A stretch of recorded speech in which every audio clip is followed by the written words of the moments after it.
Muito boa tarde, meus queridos amigos do canal Vem Pra Luta. Eu sou o Leandro Cardoso e este é mais um vídeo para repercutir o UFC que aconteceu na noite de ontem. A gente teve lutas fantásticas ali pelo UFC e eu gostaria de abordar aqui alguns assuntos aqui referente ao card preliminar ali, uma luta, né? E também a gente abordar os principais confrontos do card principal. Começando ali pelo card preliminar, né, a gente teve a derrota do Léo Santos, que eu acho que provavelmente foi a última luta dele no UFC. Acho muito difícil com o retrospecto que ele tem. Ele que foi campeão do TUF Brasil, dificilmente vai conseguir se manter na organização. Ontem fez uma luta muito ruim contra o Jared Gordon e infelizmente acredito que o UFC tenha grandes chances aí de cortar esse atleta. Mas o que eu queria falar aqui especialmente foi do confronto que fechou o card principal, card preliminar, que foi a luta entre o Marcin Tybura contra o Alexander Romanov. Romanov ele vinha muito bem dentro do evento, estava invicto na carreira com 16 vitórias. E ontem eu achei que ele ia passar o carro em cima do Marcin Tybura, porque todas as outras performances do Alexander Romanov foram muito imponentes dentro do UFC. Ele vem acumulando vitórias aí já há algum tempo dentro da organização, mas precisamente aí desde 2020, sempre mostrando ali um desempenho muito acima do que a gente está acostumado a ver na categoria, principalmente se tratando de wrestling, né? E de fato ele começou passando o carro ali no primeiro round. Eu achei que ia ser um passeio no parque para ele, deu vários golpes de wrestling muito plásticos, né? Na luta, fez boas quedas, amassou bastante o Marcin Tybura, mas aí a voz da experiência do Tybura começou a fazer sentido a partir do momento que você via o desempenho do Tybura se mantendo na mesma e o desempenho do Romanov começando a cair ali vertiginosamente. Até que no terceiro round ali, as melhores oportunidades foram do Marcin Tybura, que conseguiu balançar o Romanov em algumas oportunidades, não chegando a dar aquele knockdown, mas sim dando aquele wow, né? Quando você toma um golpe muito forte. E isso daí fez com que os juízes dessem a vitória aí para o Marcin Tybura, e eu concordei com a decisão, também daria vitória para ele. A gente teve outra luta muito interessante que foi no card principal já, né?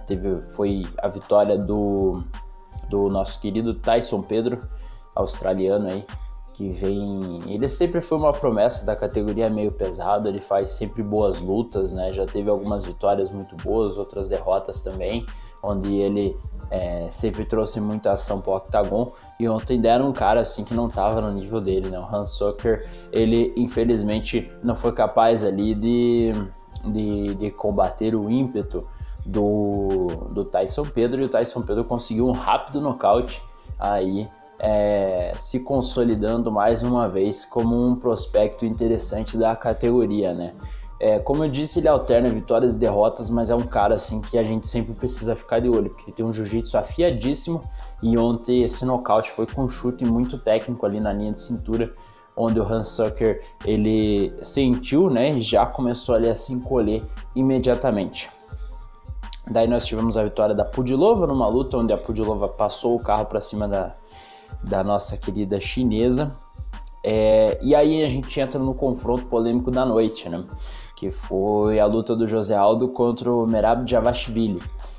Acredito que, olhando assim, a gente que tá do lado de fora, torcendo, tanto nós como a torcida tinha uma boa vontade muito grande ali, né, com o Aldo.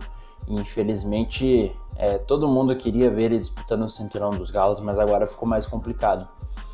Tá certo que, por ser o José Aldo, ex-campeão dos penas, tantos anos invicto, faça a diferença ali que com uma ou duas lutas ele esteja na cara do gol novamente. Só que o timing não é bom, né? E essa derrota onde ele não conseguiu colocar o seu jogo, para mim foi a pior parte, porque a gente viu ele bem na defesa de Kelly, só que o Merab ele teve um jogo muito interessante, que foi aquele de incomodar. Então ele levava o José Aldo pra grade e ficava pontuando ali com joelhadas que até não fazia tanto... não são golpes que causam tanto dano, mas você pontua e controla a luta do jeito que a gente quer. Então, com muita boa vontade, dava para ter visto ali o primeiro round pro Aldo, mas os outros dois é inegável que a ação só ocorreu por lado do georgiano. É ruim pro José Aldo, muito ruim, e até assim, o Dedé é um cara fantástico, mas ontem eu acho que ele se equivocou um pouquinho na leitura, porque acho que foi no intervalo do segundo pro terceiro round, ele chegou e falou pro Aldo assim, esse round aí só vão dar pro cara se for um juiz que gosta de jogo amarrado, um negócio assim. Não foi exatamente com essas palavras, mas foi basicamente assim nesse sentido. E eu acho que a leitura foi incorreta, porque ali estava muito claro que alguns juízes poderiam ter dado o primeiro round pro Merab, e alguns juízes poderiam ter dado a vitória pro Aldo, mas o segundo foi inegável que foi pro Merab de Javashvili. E porque ele que controlou, por mais que ele não tinha tido grande dano, ele controlou a luta conforme ele quis, né? E ficou naquele jogo chato ali na grade. Então eu acho que faltou um pouquinho de urgência no jogo do Aldo ontem, tanto do Aldo aí quanto do Dedé, nesse quesito aí, porque quando o Aldo volta pro segundo, terceiro round, no meio ali desse intervalo, no terceiro ele tinha que ou nocautear ou finalizar, e a gente não viu essa urgência nele. Não sei como é que foi o corte de peso, sei que foi um pouquinho mais trabalhoso dessa vez aparentemente, né, pelo que deu pra ver ele na pesagem, mas ele de fato ele não teve um bom desempenho ontem, não foi uma noite legal do José Aldo. A torcida tava toda para ele, né? Parecia até uma arena aqui no Brasil, mas infelizmente aí o José Aldo fica pelo caminho e acredito que isso abra as possibilidades aí de realmente o Aljamain Sterling disputar o cinturão contra o TJ Dillashaw. E também tem um outro cara ali que tá subindo para ficar na cara do gol, que é o Marlon Vera, né? Que eu comentei no vídeo passado ali, que vem de nocautes aí e de performances impressionantes para a categoria. Então eu acredito aí que e como o José Aldo já venceu o Marlon Vera, acredito que não é uma luta que o UFC queira casar agora, né? E então assim, a situação ali ficou meio complicada, ele vai ter que fazer uma luta, de repente pode ser ele que coloque ele contra de repente hoje daria para ver ele o Corey Sandhagen, talvez. Tem ali alguns confrontos inéditos ainda pro Aldo, mas ele de fato volta algumas casas aí. É uma pena, porque o brasileiro, a cada dia que passa, assim como todos os mortais, embora ele não pareça, ele vai ficando mais velho também. Isso vai atrasando aí esse sonho dele de conquistar o segundo cinturão dentro do UFC.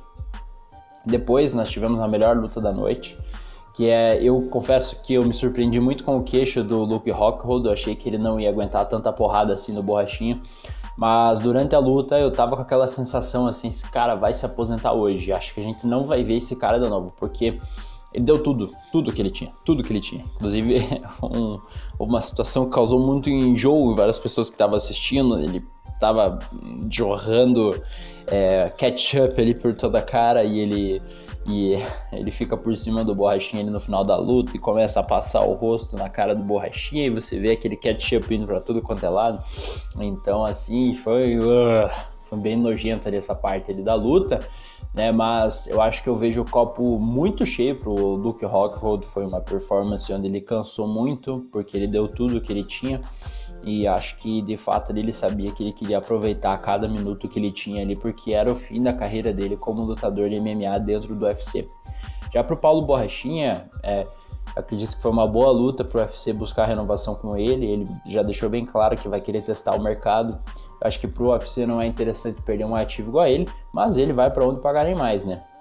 Então se de repente a PFL fizer uma proposta interessante para ele, ele vai ouvir os caras, né? Eu acho que hoje seria a organização aí que tem bala na agulha aí para pagar o que ele deseja, porque ele seria um astro lá dentro da PFL e viria para arrebentar ali no torneio, né? Não sei se ele gostaria de participar de um torneio igual é o formato da PFL, porque ele teria que fazer mais lutas. Paulo Borrachinha, ele tem uma média muito baixa de lutas dentro do octagon, e isso daí não é bom para ele, né?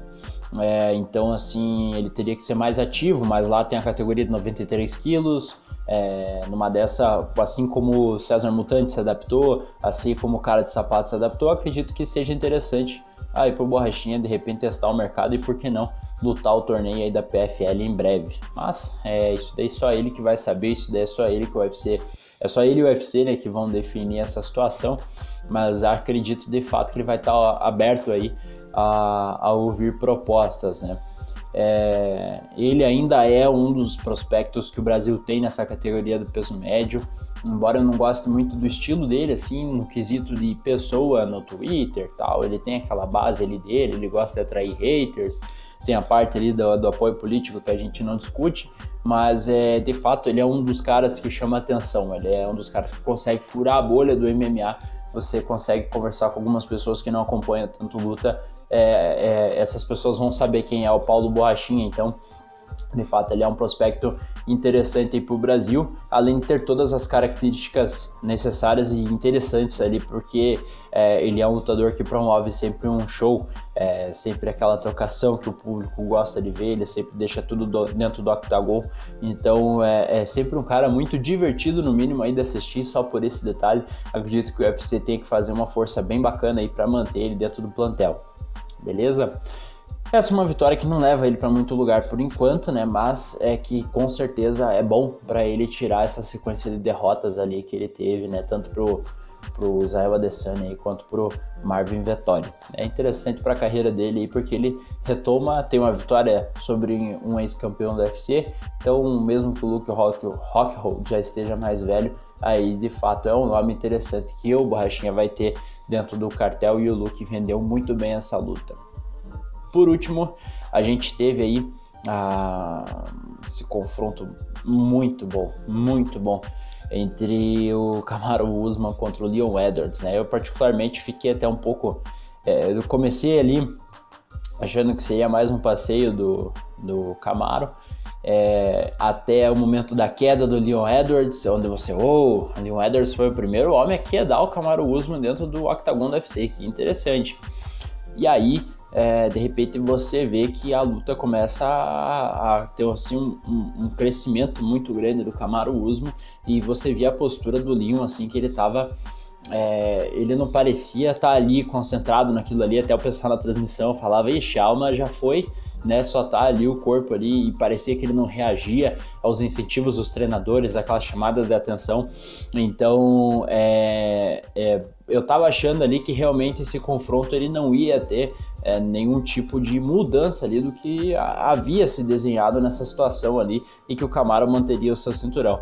Para minha surpresa e para surpresa de todos, o Leon Edwards, ele é um cara muito técnico da trocação, ele deu um golpe muito bonito, muito plástico, quando ele joga primeiro a mão do jab, depois ele joga a mão do direto e se engana o Kamaru Usman, que coloca ele coloca a sua posição da cabeça aqui para o lado, onde o Edwards acerta um chute de perna esquerda exatamente no queixo do ex-campeão do UFC, e se sagra o novo campeão da categoria peso meio médio do UFC em 2022. Edwards já lutou com boa parte da categoria, vem aí de uma sequência muito grande de vitórias. Esse título é extremamente merecido, e embora muitas vezes ele seja um cara assim que não se expõe tanto, ele não é aquele cara assim que traz aquele carisma junto com ele, mas ele é um lutador muito bom, e ontem ele teve a oportunidade aí e não deixou escapar esse título aí, que para ele é maravilhoso, né? Ele que tem ali toda uma história de vida difícil, né? Então, inclusive ele ficava falando, né? Pô, ninguém acreditava, e eu falei para vocês que eu ia chegar e tal, não sei o quê. E deu pra ver ele muito emocionado dentro do octagon, achei muito legal essa postura, mostra o quão humano ele é também. E agora vai ter aí inúmeros desafios pela frente, acho até bom, porque a novidade é sempre interessante para uma categoria igual a essa, que é tão bacana dentro do UFC aí, que já teve campeões memoráveis, foi dominada por Georges St-Pierre, pelo Johnny Hendricks, já teve o Rob Lawler, já teve o Tyron Woodley, que foi o período mais chato, né, porque o Tyron Woodley, ele é um cara assim que não é tão interessante. E agora aí, vamos começar o reinado do Leon Edwards. Resta saber quem será o seu próximo desafio e por quanto tempo esse reinado durará, já que é uma categoria que tem uma alternância de reis aí com muita frequência. Tá bom, galera? Esses foram os comentários aí sobre o UFC ocorrido na noite de ontem. Quero agradecer você pela visualização desse vídeo até o final aqui. Se puder, curta, se puder, compartilhe. Mas só de ter chegado até aqui, já fico muito agradecido, tá bom? Até a próxima e tchau! Boa semana, galera!